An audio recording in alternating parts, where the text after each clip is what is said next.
Bismillahirrahmanirrahim. Assalamualaikum warahmatullahi wabarakatuh. Salam sejahtera saya ucapkan kepada semua pelayan Sinar Harian yang menonton Sinar Live ketika ini.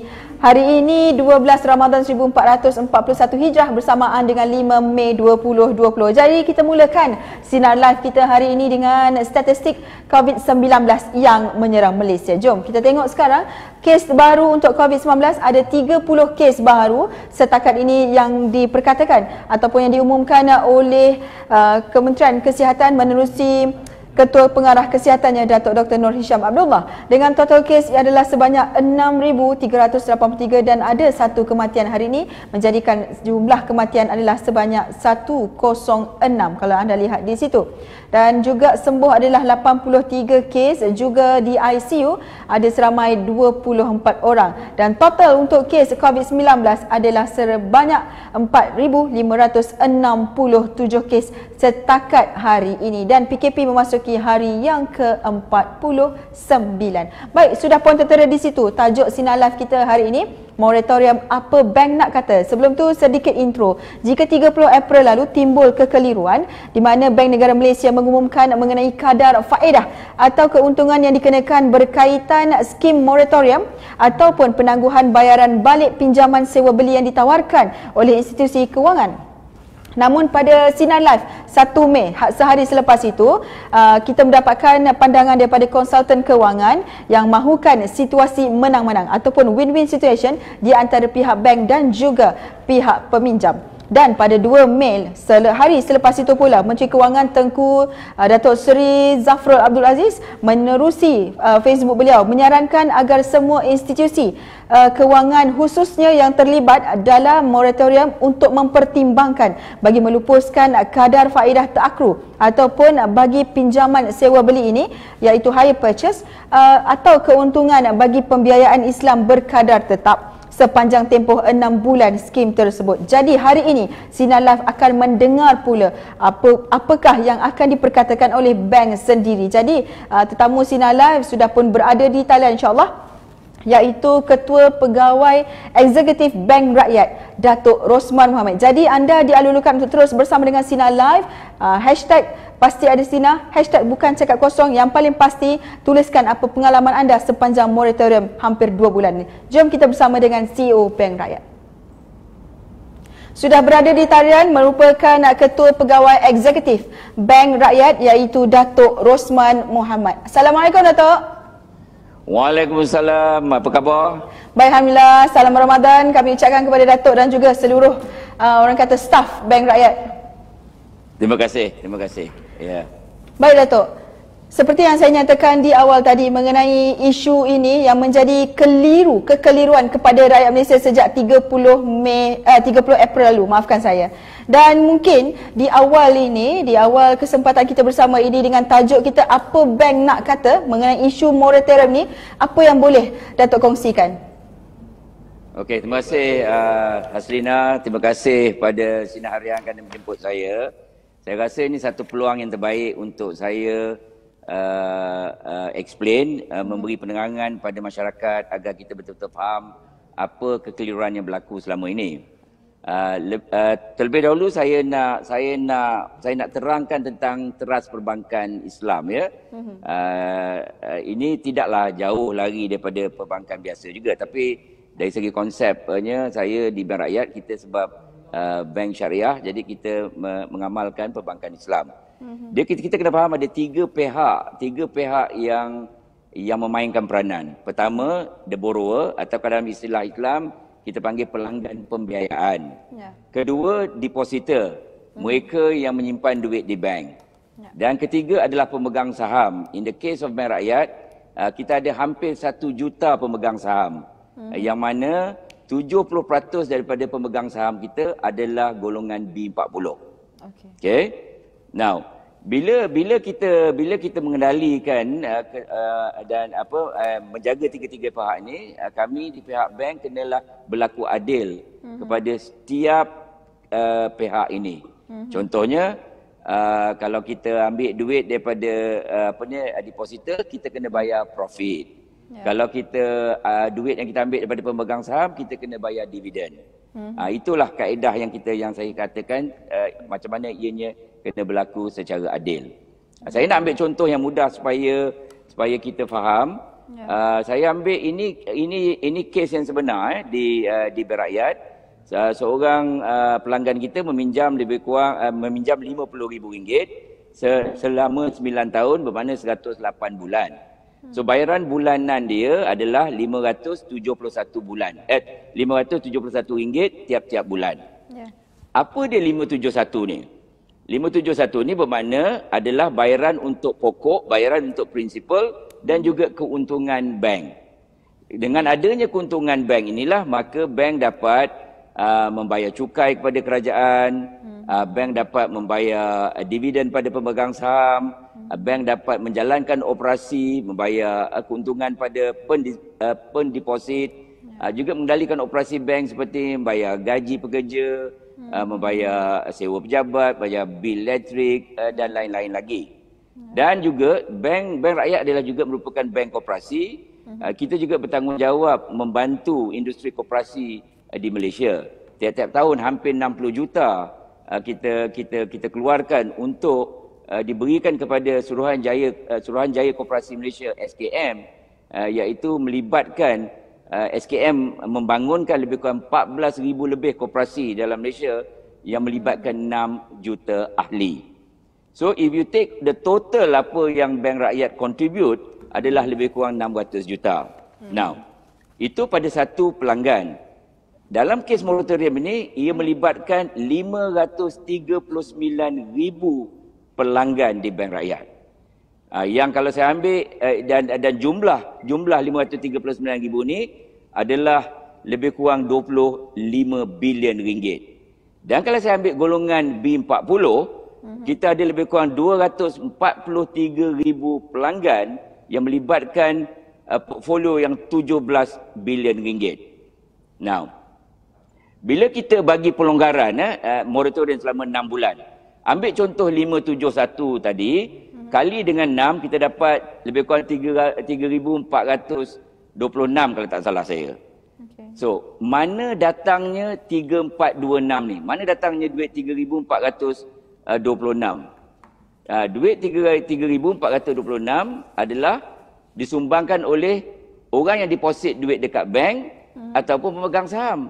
Jadi ada kos sebab kita bagi moratorium kepada peminjam. Tapi kita tak pula dapat moratorium daripada depositor dan juga pemegang saham. Bank still perlu bayar dividen pada pemegang saham, bank juga perlu bayar keuntungan kepada depositor kita yang ada. Ini yang kita kena faham. Now, bila kita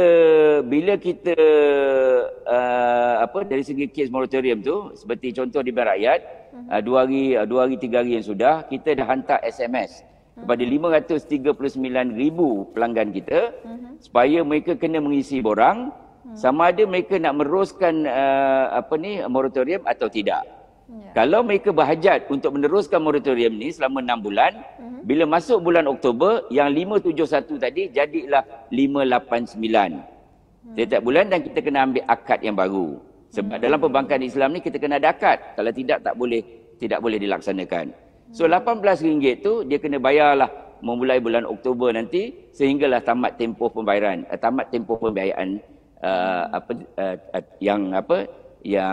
yang dijanjikan. Now, jadi mungkin orang mengatakan takkanlah bank tak boleh absorb RM18. Kita kena faham 539,000 orang, ada yang RM18, ada yang RM10, ada yang RM30, ada yang RM60, ada yang RM80, bergantung kepada jumlah pembiayaan dan juga tempoh pembiayaan tersebut. Ini yang saya nak tekankan, kenapa ianya menjadi satu angka yang besar. Baik. Tadi Dato' ada sebutkan mengenai SMS sudah diberikan kepada ramai sekali, lebih kurang 53,500 berapa? 539,000. Ramai sekali peminjam. 539,000. Untuk melakukan akad yang baru. Mungkin saya boleh tanyakan kepada Dato' sendiri kan. Kalau kita melihat situasi sekarang ini, kalau kita boleh lakukan akad nikah pun secara online, kenapakah untuk akad untuk flat atau Islamic free rates ini tidak boleh dilakukan secara atas talian ataupun online? Jawapannya boleh ya. Jawapannya boleh di online. Cuma kena adalah caranya, mana bank ni pula dia dari segi operasi dia kena ready. Sebab tu dalam SMS kita ke pelanggan-pelanggan kita yang 539,000 orang tu, kita kata dia beri tempoh sehingga 29 Mei untuk dia orang masuk ke website kita, atau mungkin dia orang boleh juga call ke call center kita. Ada juga mungkin akan pergi ke Cawangan. Jadi daripada sekarang hinggalah 29 Mei dia boleh buat keputusan untuk sama ada nak teruskan moratorium atau tidak. Baik. Nah, persoalannya kalau diteruskan moratorium tadi tak apa, dia akan mula bayar RM589 dengan akad yang baru. Tapi kalau dia tak mau, maknanya dia keluar daripada moratorium, bulan 6 dia mula bayar 571 seperti jumlah yang sebelum ini. Cuma timbul persoalan apa yang jadi kepada bulan April dan bulan Mei. Jadi bulan April dan bulan Mei ni kenalah bank mengambil balik jumlah prinsipal itu, dan akan ada kaedah yang ditentukan. So soalnya boleh ke tidak online, jawapannya boleh. Boleh saja. Kami di Bank Rakyat juga sedang menyediakan portal macam mana kita nak laksanakan pada online, sebab 539,000 ni ramai ya. Selina, bukan satu perkara yang mudah. Kita tengah dalam proses yang mana kita akan lakukan, kalau boleh secara online, kita buat secara online. Tapi kalau ada juga orang yang mungkin nak pergi ke Cawangan, ada yang datang ke ibu pejabat, itu satu juga kemudahan yang kita berikan. Kemungkinan ada juga orang-orang yang di pendalaman, di kawasan kampung, yang mungkin bagi dia kena pergi ke Cawangan. Kita ada 147 cawangan Bank Rakyat di seluruh Malaysia.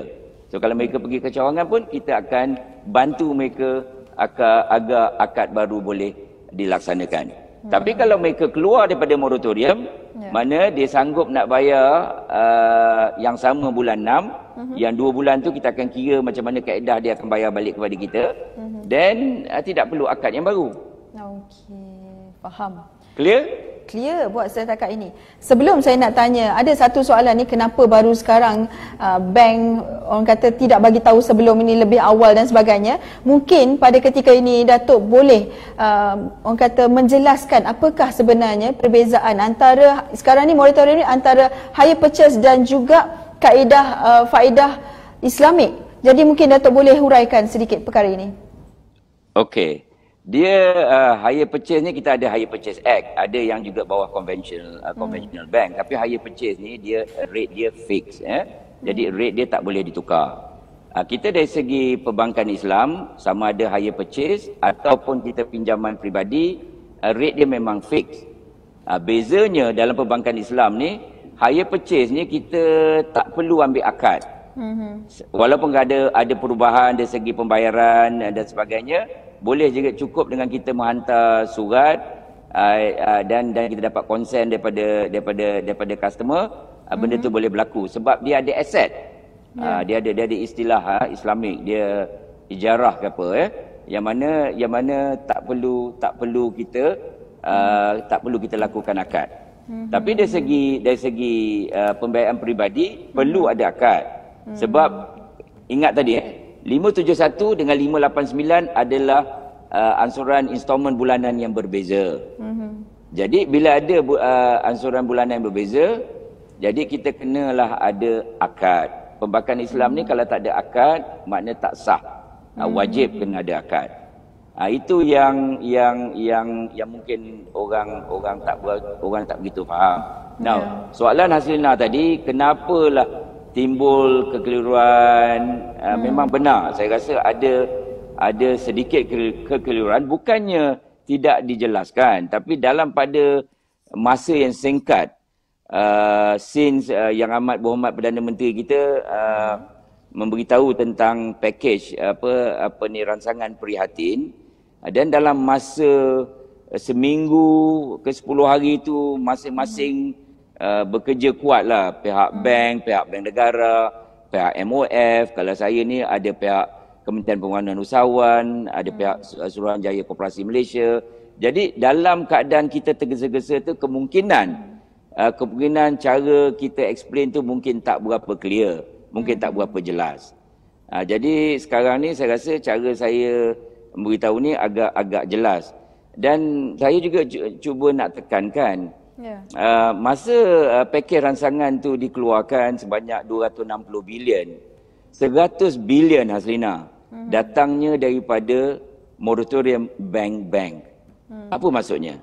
Maksudnya hampir 40% dari jumlah pakej ransangan prihatin tu datangnya daripada bank-bank di negara kita. That's why the bank need to survive. Kalau macam tadi saya cerita dari segi bank rakyat, tiap-tiap tahun kita bayar zakat. 30 juta kita bayar zakat. Berapa ramai kumpulan asnaf yang dapat kemudahan daripada bank rakyat. Kita bayar 60 juta kepada SKM. Bagaimana pembangunan koperasi berlaku, 14,000 lebih koperasi, 6,000 ahli mendapat manfaat daripada 60 juta tersebut. Kita bayar cukai, kita bayar dividen. Remember, 70% of pemegang saham di bank rakyat adalah golongan B40. Bila dia dapat dividen, kita dapat juga membantu. So bank ni bukan saja memikir tentang keuntungan untuk mereka sendiri. Saya ambil contoh bank rakyat lah. Kami juga ada tanggungjawab kami terhadap masyarakat. Sebab tu visi bank rakyat adalah kita untuk berkhidmat kepada komuniti dan negara bangsa. Okey Datuk, untuk moratorium ni sama ada mereka yang bersetuju ataupun tidak, adakah ini tertakluk kepada auto debit yang dipotong saja ataupun bagi peminjam yang seperti saya contohnya yang membayar setiap bulan tu secara debit, kan kita bayar ke bank, atau bagaimana dia punya ni? Mungkin Datuk boleh jelaskan. Kita specialnya buat bank rakyat ni, kita tolak kebanyakan kalau yang penjawat awam tolak gaji daripada melalui Biro Angkasa. Masa kita dah buat automatic moratorium ni, kita tidak benarkan Angkasa memotong lah jumlah bulanan. Kalau contoh tadi 571 tidak dipotong. Dan dengan swasta pun kita ada standing instruction yang mana tiap-tiap bulan gaji itu akan dipotong. Kita pun dah buat kata orang penjelasan yang mana kita tidak memotong gaji dan sebagainya. Jadi sebab tu kita hantar SMS kepada 539,000 orang pelanggan yang terlibat supaya dia boleh masuk ke website ke, atau dia pergi ke cawangan, atau dia buat telefon, panggilan telefon yang mana ada simple borang yang mereka kena isi. Dan dia tik, dia kata dia tak nak lagi moratorium sebab dia tak nak lah nak harga baru, dia tak nak ambil akad baru, tak apa. Mana dia keluar pada moratorium, bulan Jun dia bayar 571. Jadi yang April, Mei yang tak bayar tu nanti kita akan kira macam mana kita nak ambil balik principal amount. Bukan nak ambil keuntungan kita ambil apa yang kita dah setuju. Okey, itu ada cara kita. Lepas tu kalau bagi mereka yang tak nak, itu yang tadi you keluar daripada tu. Bagi mereka yang nak memerlukan juga, because ada kecairan kalau 571 tadi ada 3,000 lebih 6 bulan dia nak guna untuk perbelanjaan keluarga, masa ni susah, mungkin anak tak bekerja dan sebagainya, you have the cash for you to use. Then when it come to bulan 10 nanti, you bayar 589 iaitu RM18 lebih daripada sekarang, and that will help you in the process. That's how we make it work. Okey Datuk, ada yang tanya ni, bermakna moratorium ni siapa yang ambil adalah selepas tempoh 6 bulan tu pembayarannya lebih sedikit daripada yang sedia ada yang sekarang ini, betul? Yes. Betul. Betul. Tapi kena ada akad yang baru, kena ada akad yang baru. Itu kena ada perjanjian antara bank dan juga dengan dengan peminjam. Sekiranya mereka tak perasanlah SMS yang diberikan oleh pihak-pihak bank ataupun bank rakyat sendiri, bagaimana tu Datuk? Mungkin Datuk boleh jelaskan, adakah bank akan call seorang demi seorang pelanggan atau macam mana? Okey, kalau ikutkan itu kita kalau dia orang tak jawab, macam in the case of bank rakyat kita bagi sampai 29 bulan 5. Mana daripada sekarang sampai 29/5 lama lah. Kita juga mungkin akan hantar reminder kepada mereka.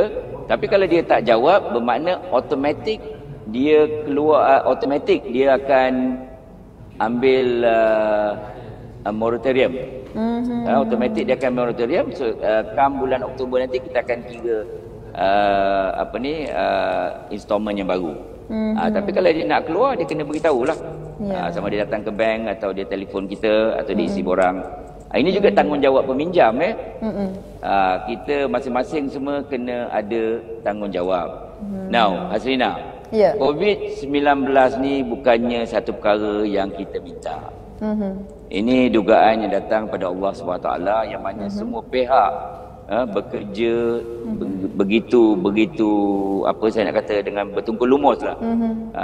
Pihak kerajaan, pihak bank negara, pihak MOF, pihak SKM, pihak Kementerian Pembangunan Usahawan dari segi bank rakyat untuk memastikan pelanggan-pelanggan kita ni tidak terjejas. Jadi everybody is working very hard. Tapi saya pun nak bawa satu hadis lah. Hadis ni sabda Rasulullah, matlul ghani zulmun.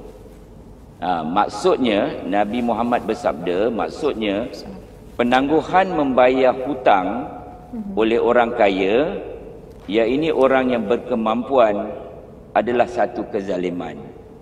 Jadi dalam proses ni, siapa yang boleh bayar, siapa ada kemampuan untuk bayar hutang, kenalah bayar. Mana yang tak mampu, kita kena bantu mereka yang tak mampu. Sebab tu di bank rakyat, saya kata tadi, 243,000 adalah kumpulan B40. Dalam 243,000 pelanggan, tak semuanya B40 yang tak mampu. Tapi ada segolongan kecil yang benar-benar tak mampu. Ini yang golongan kita katakan kalau dalam istilah Arab ni musir. Musir ni maksudnya apa? Kalau dia individu sampai dia tak mampu lagi nak beli makanan untuk dia dan keluarga dia, mereka memerlukan bantuan. Kalau yang SME dan buat perniagaan kecil-kecil ni sampai dia dah tak ada lagi duit nak berniaga, nak beli barang dan sebagainya. So bank rakyat mengambil pendekatan yang agak berbeza di mana bagi mereka-mereka ini yang betul-betul memerlukan, kami akan membantu dan kami ada kaedah kami yang tersendiri. It's also our responsibility as bank rakyat to support our customers during this difficult time. Tapi yang mampu bayar, silalah bayar. Itu tanggungjawab kita, kerana membayar hutang adalah wajib di sisi Islam. Baik, itu dia. Terima kasih saya ucapkan kepada Datuk Rosman Mohamed yang merupakan Ketua Pegawai Eksekutif Bank Rakyat yang berkongsi mengenai moratorium, apa bank nak kata. Jadi saya kira jelas sekali yang diperjelaskan tadi mengenai moratorium, sama ada nak atau tak, tetapi ada cara dia. Jadi sekarang kita fahamlah secara jelas apa itu moratorium. Terima kasih saya ucapkan sekali lagi kepada Bank Rakyat yang sudi bersama kami memberi penjelasan mengenai perkara ini. Terima kasih Datuk. Terima kasih Hasrina, selamat berbuka. Selamat berbuka juga. Dan kepada semua warga kerja di Sinar Harian, thank you very much. Happy Iftar. InsyaAllah kita jumpa lagi di lain rancangan. Terima kasih. Assalamualaikum Datuk. Waalaikumsalam warahmatullahi wabarakatuh.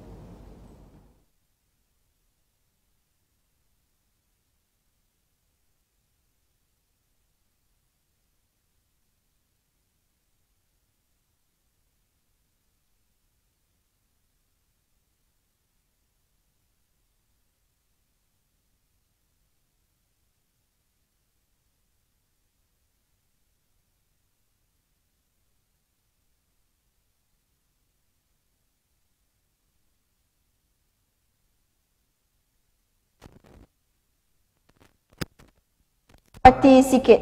Itu dia kata. Norman Alias kata bank akan tetap nak untung, jangan pertikai itu. Okey, Fazil Ali kata good move, bank rakyat, bank Islam, diam je. Okey, apa tu maksudnya tu? Apa sumbangan bank di Malaysia bagi golongan terjejas akibat COVID-19? Jawapan tiada. Setuju tak? Sebenarnya ramai, tapi dengan penjelasan, ini mungkin di awal-awal tadi, tetapi selepas penjelasan daripada CEO Bank Rakyat, saya pasti semua sudah memahami bagaimana moratorium ini dilakukan oleh bank-bank yang berdaftar di bawah Bank Negara Malaysia. Baik, kita seperti biasa di penghujung ini kita akan bersama dengan Nazihah Han. Hari ini Nazihah akan menemu bual ataupun dapat sekali bercakap dengan perantau kita yang asalnya daripada Penang, kini menetap di Amerika Syarikat. Jom kita bersama dengan Naziha Han dalam temu bual yang dilakukan awal tadilah kerana 12 jam perbezaan kan dengan Amerika Syarikat. Jom kita lihat rakaman ini. Hai, Assalamualaikum. Seperti biasa, kita akan bersama perantau dari luar negara. Jika semalam kita bersama pelajar dari Korea dan hari ini kita akan bersama Puan Lina Thomas dari Amerika Syarikat. Hai, Assalamualaikum Puan Lina. Ya, Waalaikumsalam. Ya, apa khabar? Baik. Okey, sebelum kita mulakan, mungkin saya panggil Kak Lina ya. Okey, mungkin Kak Lina boleh ceritakan sedikit mengenai latar belakang Kak Lina. Ya, nama saya Lina Thomas. Saya berasal daripada Penang, Sungai Dua. Saya dah duduk sini dah lama, dalam 13 tahun macam tu. Saya ada anak seorang, umur 23 tahun. Sini memang Kak Lina datang sini 13 tahun ni sebab kahwin dengan suami. So kita dah kenal suami kat Malaysia. Lepas tu Kak Lina datang sini, terus tinggal kat sini. Terus sebab dia memang tak boleh nak pergi kat sana sebab susah kan, kerja dia semua kat sini. So Kak Lina duduk kat sini dah 13 tahun. So Kak Lina tinggal di Atlanta, Georgia. Dulu masa mula-mula Kak Lina datang dekat US ni, Kak Lina datang sampai di Orlando. Dalam Kak Lina duduk sana dalam 2 tahun. Lepas tu husband dia dapat projek dekat sini, dekat Atlanta. So kita pindah kat Atlanta, dah duduk sini dah 11 tahun macam tu. Okey Kak Lina. Sepanjang 13 tahun Kak Lina berada di Amerika Syarikat, boleh Kak Lina kongsikan apakah antara kesusahan ataupun kekangan yang dihadapi oleh Kak Lina? Kak Lina kat sini macam tak ada apa-apa masalah sangat sebab kadang-kadang kita ni macam katakan macam bahasa lah katakan kan. Kalau Kak Lina pergi kat kedai ke, pergi kat mana ke, kalau selalu Kak Lina shopping dengan anak Kak Lina. Kalau macam shopping pergi barang-barang dapur kan. So kalau yang paling Kak Lina paling macam takut jugalah, dia anak Kak Lina tak bagi Kak Lina cakap Melayu dalam kedai. Sebab kalau kita start cakap Melayu dalam tu, orang mak saleh kat sini, orang akan tengok kita semacam. Dia ingat tak, dia orang ni macam cakap kita ke apa tu, kata apa-apa ke macam kutuk dia ke macam tu kan. Yang tu yang paling Kak Lina kena kena hati-hatilah kalau Kak Lina keluar jalan-jalan. Tapi kebanyakannya orang kat sini dia orang tak tahu Kak Lina daripada Malaysia. Ya, dia orang ingat Kak Lina daripada Laos ke, daripada Thailand macam tu. So, ya dia orang tak apa-apa tahu sangat. Okey Kak Lina, macam mana kerajaan Amerika Syarikat handle orang luar, terutamanya orang Asia ataupun orang Muslim sendiri? Adakah berlakunya diskriminasi terhadap mereka? Setahu Kak Lina memang tak ada apa-apa discrimination kat sini. Apa-apa yang dia orang kata orang Muslim tak boleh macam tu ke, Chinese tak boleh macam ni, macam tu apa semua. Tapi memang Kak Lina tak dengar apa-apa pun. Kalau so far tak ada apa-apa lah. Kak Lina tak dengar apa pun. Yang Kak Lina baca dekat news apa-apa semua, yang diorang paling takut sekali orang daripada Chinese ke macam tu. Diorang memang takut sebabnya diorang semua kata Chinese COVID tu daripada China, because of you ni, macam tu memang bahaya dekat sini. Kalau you macam diorang kata, macam mana nak cakap ya, macam dia kata tu Chinese virus. So ramai yang Chinese kat sini, memang kawan-kawan Kak Lina yang Chinese, berbahasa Chinese, memang dia orang macam takut nak keluar, takut pergi mana-mana. Itu memang ada terjadi dekat sini. Tapi so far dekat macam kita daripada orang Malaysia, macam Muslim, so far memang tak ada apa-apa lah. Kak Lina tak ada apa-apa masalah apa-apa kat sini. Kalau tempat bantuan ke nak pergi macam ada hall ke apa, tak ada apa. Semua orang kena duduk rumah. Memang siapa pun tak keluar. Memang tak ada masalah.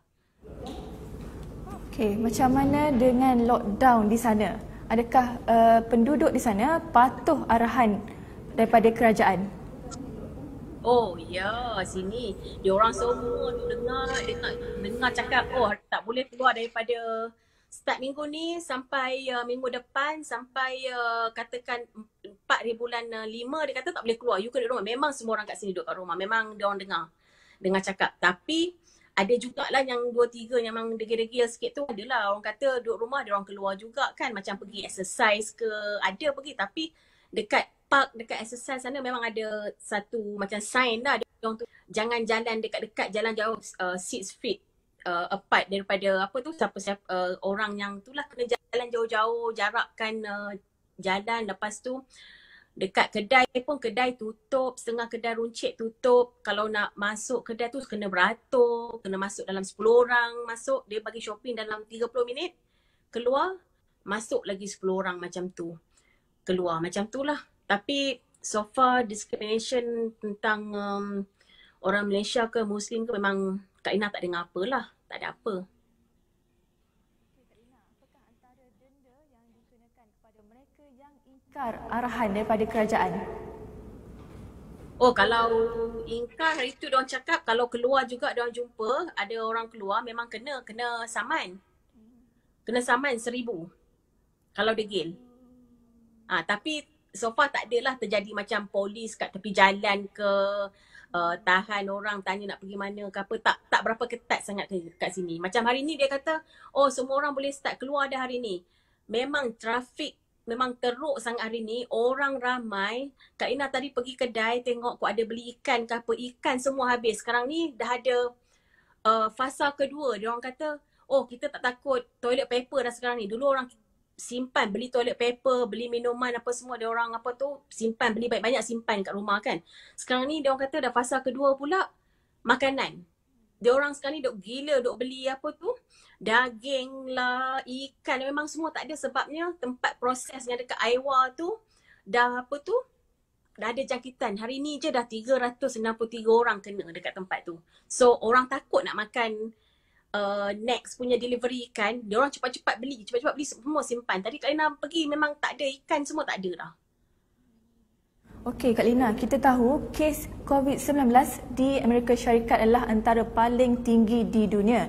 Jadi adakah Kak Lina dan rakan-rakan hidup dalam ketakutan ataupun macam mana Kak Lina dan rakan-rakan handle situasi ini? Kita orang memang tak jumpa, dah lama tak jumpa, dah 7 minggu tak keluar rumah. Kalau cakap-cakap je, kita orang FaceTime, cakap telefon. Lepas tu memang ni lah, tak jumpa. Memang tak jumpa siapa pun sekarang ni. Kita duduk rumah kita sendirilah.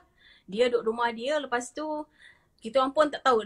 Dengar cerita cakap sampai tahun depan dia cakap tak boleh nak keluar. Sekolah tutup sampai tahun depan. Memang tak ada ni lah, tak jumpa siapa pun.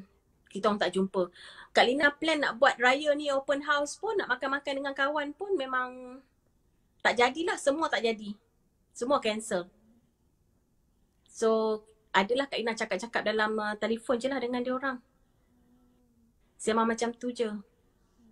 Okey Kak Lina, ada tak dalam kalangan rakyat Malaysia yang positif COVID-19 di Amerika Syarikat? Tak ada. Kak Lina tak dengar lagi. Ya, tak ada. Ya, Alhamdulillah tak ada. Okey Kak Lina, itu saja daripada kami. Terima kasih Kak Lina kerana sudi bersama Sinar Harian. Selamat berpuasa Kak Lina. Assalamualaikum. Bye-bye. Jaga diri di Amerika Syarikat. Ya, bye. Okey, bye. Okey, itu tadi kita buat rakaman awal memandangkan faktor perbezaan waktu kan 12 jam bersama dengan perantau kita yang berada di USA iaitu Lina Thomas. Baiklah, sebelum saya berakhir, terima kasih kepada pelayar ramai sekali, Nur Razila Muhammad Saidun, Muhammad Amin Muhammad dan ramai lagi. Minta maaf saya tak dapat bacakan satu persatu komen-komen anda, tetapi saya harapkan yang baik-baik saja berdasarkan apa perbincangan kita hari ini, daripada isu moratorium tadi sehinggalah kepada kisah perantau kita yang 13 tahun di luar negara. Baik, teruskan bersama dengan dengan Sinar Live. Seperti biasa pukul 6 petang nanti kita ada satu lagi Majlis Ayah yang akan berlangsung pada jam 6 petang setiap hari sepanjang Ramadan ini, bermula jam 6 petang sehingga 7 malam. Dan jangan lupa juga setiap hari Sinar Live akan berlangsung seperti biasa pada jam 5 petang membawakan isu-isu yang menarik. Baiklah, saya Haslan Kamaluddin mengundurkan diri. Kita berjumpa lagi untuk esok, Sinar Live esok, katanya bersama lagi dengan seorang selebriti, personality Malaysia yang terkenal. Jumpa lagi esok jam 5 petang. Saya Haslan Kamaluddin mengundurkan diri. Assalamualaikum warahmatullahi wabarakatuh.